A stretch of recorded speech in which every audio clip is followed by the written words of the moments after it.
Hey motivated fans, I'm going to show you today how to do a hinge repair on a foam hinge. So these hinges in general, it doesn't matter what brand you buy, but they are prone because they go back and forth over and over and over, and they're super thin so that they can be flexible. They are prone to breaking.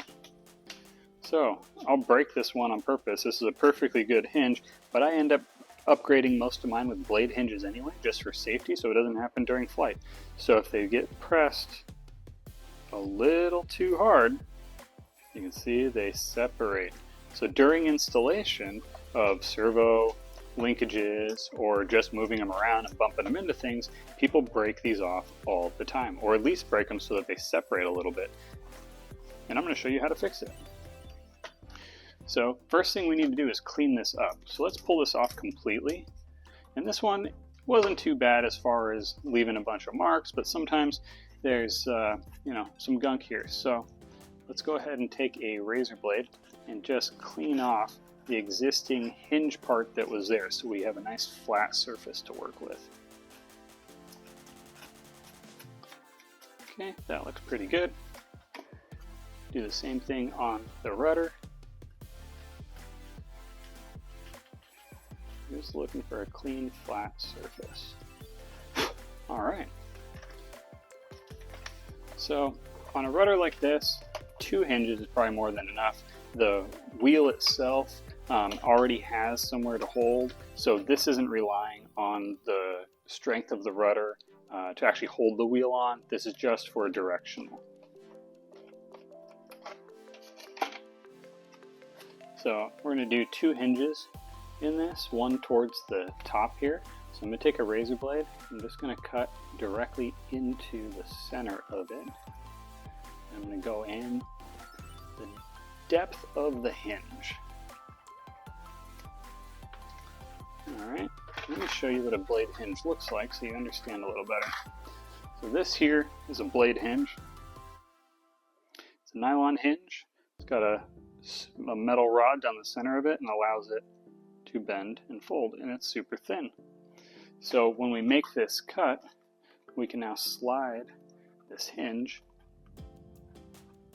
right into the rudder, and we have a much stronger hinge than the original foam. So we can make a slot in the other side. So you just line them up, mark where the slot would go.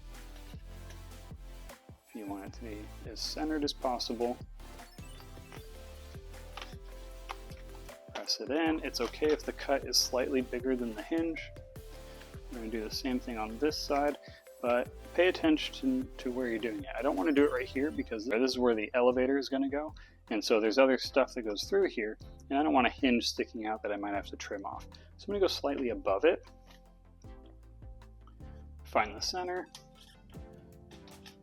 Push that razor blade into it, cut up a little bit, and then find the exact opposite on the other side. Okay, so it looks like this one's about here.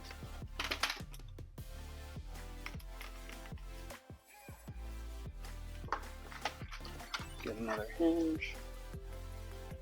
We want to test fit everything before we glue it, because I'm going to use super glue and it's not very forgiving. Once it dries and hardens, that's it. So when you put the rudder and the tail wheel together here, this has got a screw right here on this side, and you want to put it in right above that screw, and that holds the tail wheel up as high as it can go. Okay, then we're just going to rock the hinge. Notice how the tail wheel pin is still in the hole inside the rudder. And we're going to slide that hinge and this hinge directly into the vertical stabilizer, wiggle them back and forth a little bit. And this one's not wanting to go in here very well, so I think I have to cut upward just a little bit more. There we go. Alright, let's give that another shot with the test fit.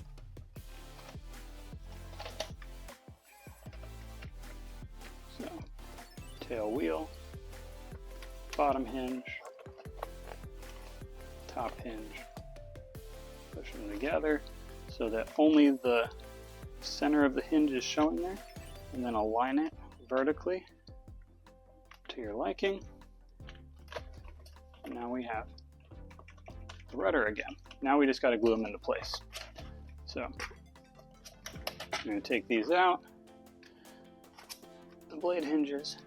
I'm going to grab our medium thickness super glue, and I actually take the tip and I press it right into about the center of where that hinge is going to go. So I press it into it about 1/4 of an inch, squeeze a little bit of glue in there, and then I press the hinge into place so that only the center of that hinge is showing. Same thing on the other side. Only a tiny bit of that hinge is showing there. And then double check that it is still functional and you didn't get glue all over the hinge itself. And grab your glue, do the same thing on the other side of the rudder. Drop in there, drop in there. And then we're going to press these together. Now this is your permanent move, so make sure you get it lined up properly and where you need it. And then press them together. Hold them there for a few seconds. Once you press those together and it dries, double check to make sure nothing's locked up and you've got a perfect repair.